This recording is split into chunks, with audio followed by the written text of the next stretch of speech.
Hi hello ನಮಸ್ತೆ ಸ್ನೇಹಿತರೆ, ಮೈಸೂರು ನಗರಾಭಿವೃದ್ಧಿ ಪ್ರಾಧಿಕಾರ ಮೂಡ ಪ್ರಕರಣದಲ್ಲಿ ಮುಖ್ಯಮಂತ್ರಿ ಸಿದ್ದರಾಮಯ್ಯ ಅವರಿಗೆ ಮತ್ತಷ್ಟು ಸಂಕಷ್ಟ ಹೆಚ್ಚಾಗುವಂತಹ ಸಾಧ್ಯತೆ ಕಂಡುಬರ್ತಾ ಇದೆ. ಸಾಮಾಜಿಕ ಕಾರ್ಯಕರ್ತ ಟಿ.ಜೆ. ಅಬ್ರಹಾಂ ಅವರು ರಾಜ್ಯಪಾಲರಿಗೆ ನೀಡಿರುವ ದೂರಿನ ಆಧಾರದ ಮೇಲೆ ಸಿಎಂ ಸಿದ್ದರಾಮಯ್ಯ ವಿರುದ್ಧ ಪ್ರಾಸಿಕ್ಯೂಷನ್ಗೆ ರಾಜ್ಯಪಾಲರು ಅನುಮತಿ ನೀಡಿದ್ದಾರೆಂಬ ಖಚಿತ ಮಾಹಿತಿ ಸಿಕ್ಕಿದೆ. ಇದು ಸಿದ್ದರಾಮಯ್ಯ ಅವರಿಗೆ ಸಂಕಷ್ಟದ ವಿಚಾರ ಮಾತ್ರವಲ್ಲ, ರಾಜ್ಯ ರಾಜಕಾರಣದಲ್ಲಿ ಸಂಚಲನ ಸೃಷ್ಟಿಸುವಂತಹ ವಿಚಾರ. ಜೊತೆಗೆ ಅಸ್ಥಿರ ಸರ್ಕಾರ, ಅಸ್ಥಿರ ಆಡಳಿತಕ್ಕೂ ಕಾರಣವಾಗುವ ಸಾಧ್ಯತೆಯನ್ನು ತಂದೊಡ್ಡಲಿದೆ.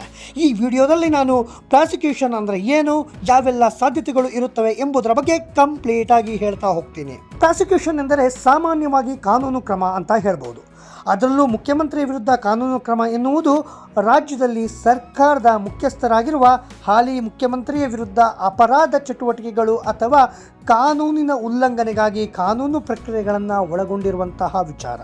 ಸಿಎಂ ಸರ್ಕಾರದ ಮುಖ್ಯಸ್ಥನಾಗಿದ್ದು ಸಂವಿಧಾನಾತ್ಮಕವಾಗಿ ಆಡಳಿತಾತ್ಮಕವಾಗಿ ಉನ್ನತ ಶ್ರೇಣಿಯ ಸ್ಥಾನ ಮತ್ತು ಅವರಿಗೆ ನೀಡಲಾದ ಕಾನೂನು ರಕ್ಷಣೆಗಳಿಂದಾಗಿ ಈ ಪ್ರಕ್ರಿಯೆಯು ಸಾಮಾನ್ಯವಾಗಿ ಸಂಕೀರ್ಣವಾಗಿದೆ. ಮುಖ್ಯಮಂತ್ರಿಗಳು ಇತರ ಸಾರ್ವಜನಿಕ ಅಧಿಕಾರಿಗಳಂತೆ ಕಾನೂನು ಕ್ರಮದಿಂದ ಸಂಪೂರ್ಣ ವಿನಾಯಿತಿ ಅಲ್ವೇ ಅಲ್ಲ. ಆದಾಗ್ಯೂ ಕೆಲವು ರಕ್ಷಣೆಗಳಿವೆ. ಉದಾಹರಣೆಗೆ, ಕೆಲವು ಸಂದರ್ಭಗಳಲ್ಲಿ ಕಾನೂನು ಕ್ರಮವನ್ನು ಪ್ರಾರಂಭಿಸುವ ಮೊದಲು ರಾಜ್ಯದ ರಾಜ್ಯಪಾಲರ ಒಪ್ಪಿಗೆಗೆ ಅಗತ್ಯವಿರುತ್ತೆ. ಸಿಎಂ ಮೇಲೆ ಇರುವ ಆರೋಪವು ಮೇಲ್ನೋಟಕ್ಕೆ ಸತ್ಯ ಅಂತ ಕಂಡು ಬಂದರೆ ಕಾನೂನು ಪ್ರಕ್ರಿಯೆಗಳು ಪ್ರಾರಂಭವಾಗುವ ಮೊದಲು ರಾಜ್ಯಪಾಲರಂತಹ ಮೇಲಿನ ಶ್ರೇಣಿಯ ಅಧಿಕಾರಿಗಳಿಂದ ಅನುಮತಿಯ ಅಗತ್ಯವಿರುತ್ತದೆ. ಕಾನೂನು ಕ್ರಮ ಕೈಗೊಳ್ಳುವ ನಿರ್ಧಾರವನ್ನು ಲಘುವಾಗಿ ತೆಗೆದುಕೊಳ್ಳಲಾಗುವುದಿಲ್ಲ. ವಸ್ತುನಿಷ್ಠ ಸಾಕ್ಷ್ಯವನ್ನು ಆಧರಿಸಿ ಇದನ್ನು ಖಚಿತಪಡಿಸಿಕೊಳ್ಳಬೇಕಾಗುತ್ತದೆ. ಪ್ರಾಸಿಕ್ಯೂಷನ್ಗೆ ಮುನ್ನ ಕೇಂದ್ರೀಯ ತನಿಖಾ ದಳ ಸಿಬಿಐ ಅಥವಾ ಭ್ರಷ್ಟಾಚಾರ ವಿರೋಧಿ ಬ್ಯೂರೋ ಎಸಿಬಿಯಂತಹ ಏಜೆನ್ಸಿಗಳು ಸಾಮಾನ್ಯವಾಗಿ ಸಂಪೂರ್ಣ ತನಿಖೆಯನ್ನು ನಡೆಸುತ್ತವೆ.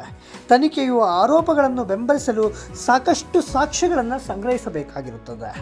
ರಾಜ್ಯಪಾಲರು ಸಿಎಂ ವಿರುದ್ಧ ಪ್ರಾಸಿಕ್ಯೂಷನ್ಗೆ ಅನುಮೋದಿಸಿದರೆ ಪ್ರಕರಣವು ನ್ಯಾಯಾಲಯಕ್ಕೆ ಹೋಗುತ್ತದೆ. ಅಲ್ಲಿ ಮುಖ್ಯಮಂತ್ರಿಯನ್ನು ಇತರೆ ಆರೋಪಿಗಳಂತೆ ಪರಿಗಣಿಸಲಾಗುತ್ತದೆ. ನ್ಯಾಯಾಲಯದ ಪ್ರಕ್ರಿಯೆಯು ಆರೋಪಗಳನ್ನು ರಚಿಸುವುದು ಮತ್ತು ಸಾಕ್ಷ್ಯಗಳನ್ನು ಪ್ರಸ್ತುತಪಡಿಸುವುದು ಮತ್ತು ವಿಚಾರಣೆಯನ್ನು ನಡೆಸುವುದನ್ನು ಒಳಗೊಂಡಿರುತ್ತದೆ. ಮುಖ್ಯಮಂತ್ರಿ ವಿರುದ್ಧ ಕಾನೂನು ಕ್ರಮವು ಸಾಮಾನ್ಯವಾಗಿ ಗಮನಾರ್ಹ ರಾಜಕೀಯ ಪರಿಣಾಮಗಳನ್ನು ಹೊಂದಿರುತ್ತದೆ.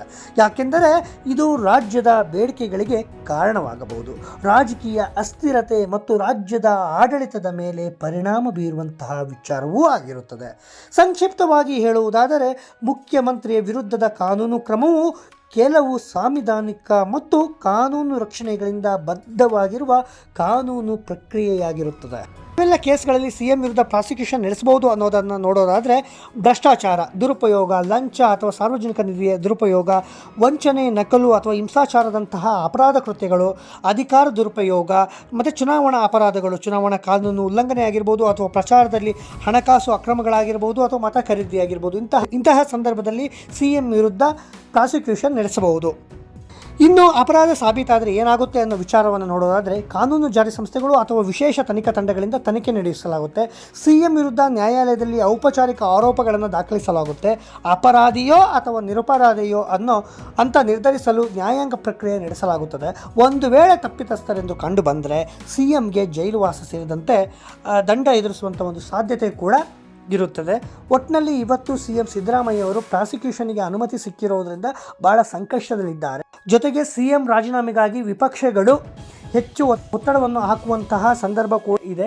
ಜೊತೆಗೆ ಅವರು ಸಿಎಂ ಕೂಡ ನೈತಿಕ ಹೊಣೆ ಹೊತ್ತು ರಾಜೀನಾಮೆ ನೀಡಬೇಕಾದಂಥ ಸಾಧ್ಯತೆಯನ್ನು ಕೂಡ ಅಲ್ಲಗಳೆಯೋಕ್ಕಾಗಲ್ಲ. ಒಟ್ಟಾರೆಯಾಗಿ ಈ ಬೆಳವಣಿಗೆ ಬಗ್ಗೆ ನಿಮ್ಮ ಅಭಿಪ್ರಾಯ ಏನು? ಕಾಮೆಂಟ್ ಮಾಡಿ.